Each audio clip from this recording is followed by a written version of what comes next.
Let's start with a word, disinterested. It was a word that Washington used over and over again as a synonym essentially for virtue, the ancient classical notion of virtue. It's a word we have almost entirely lost, meaning of which we've almost entirely lost. By disinterested, we usually mean uninterested. That is, indifferent, unconcerned. Even fairly sophisticated publications, New York Times, Washington Post, use the word in that sense. Disinterested means uninterested, not caring. That's not the way Washington used the term. He used it in the way, the traditional meaning of the term, the 18th century meaning. Disinterested meant being objective, being impartial, standing above the financial and other emotional interests that beset us. The lures of interest of any sort were there, and you're supposed to stand above those. And that's what the 18th century meant by disinterested.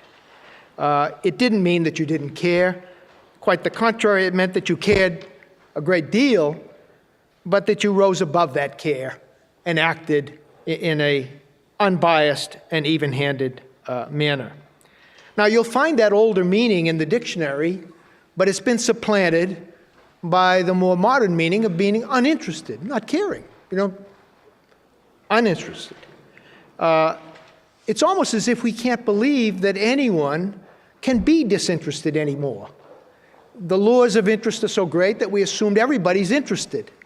In fact, I think, oh, what's up? Turn up the mic volume. Oh.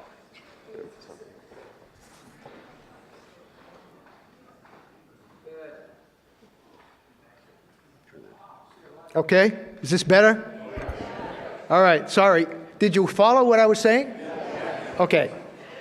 So I think there are only, I would say there are two occupations left in the country where we count on the people who perform those occupations to be disinterested. Can you think of what they might be? Judges. Yeah, I think we do count on judges being unbiased, objective, rising above an interest.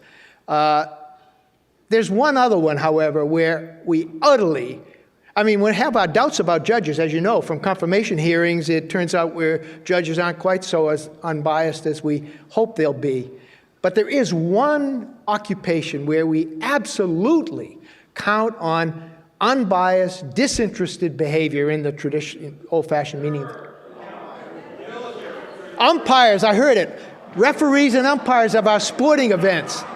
These are multi-billion-dollar industry here, and we really do count on them. A kid growing up in Boston is a Red Sox fan. He becomes an umpire, and he's umpiring later in his life. He has a real emotional connection with the Red Sox. He's umpiring a Red Sox-Yankees game, and we expect him to be disinterested. That's the meaning that Washington gave to it. You rise above an emotional or a material, a financial consideration that is very real. That's the meaning that he gave to it. Let me give you an example of the seriousness with which he took this disinterested characteristic in the traditional meaning of the term. In the winter of 1784-85, the Virginia Assembly presented Washington with 150 shares of the James River and Potomac Canal Companies in recognition of his service in promoting canals in the state. What should he do? It was an agonizing situation for him. He did not feel he could accept the shares. Acceptance might be considered, he said, in the same light as a pension, and might compromise his reputation for virtue. Yet he believed passionately in what the canal companies were doing, and he had long dreamed of making a fortune from these canals. Moreover, he did not want, as he said, to show disrespect to the assembly or to appear, and this is his term, ostentatiously disinterested by refusing the gift. Now, few decisions in his career caused more distress than this one.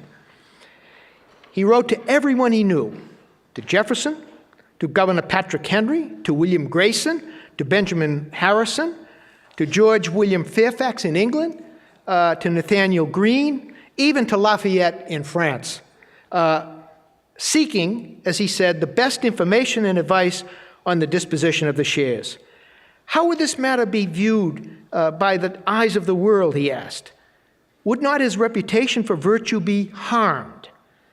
Would accepting the shares deprive me of the principal thing which is laudable in my conduct? That is, his disinterestedness. The situation, I think, is humorous to us today, but it was not to Washington. He suffered real anguish over this. And he wasn't holding public office. Talk about conflict of interest. There's no conflict of interest because he's not even in office. Finally, Jefferson, of course, found the key to his anxieties, and he told him that he ought to accept the shares, but then give them away. And this would only add to his reputation for disinterestedness. So Washington took the shares, but donated them to the college that bore his name, Washington, which later became Washington and Lee University. His reputation for disinterestedness. This is what his fellow citizens thought about him.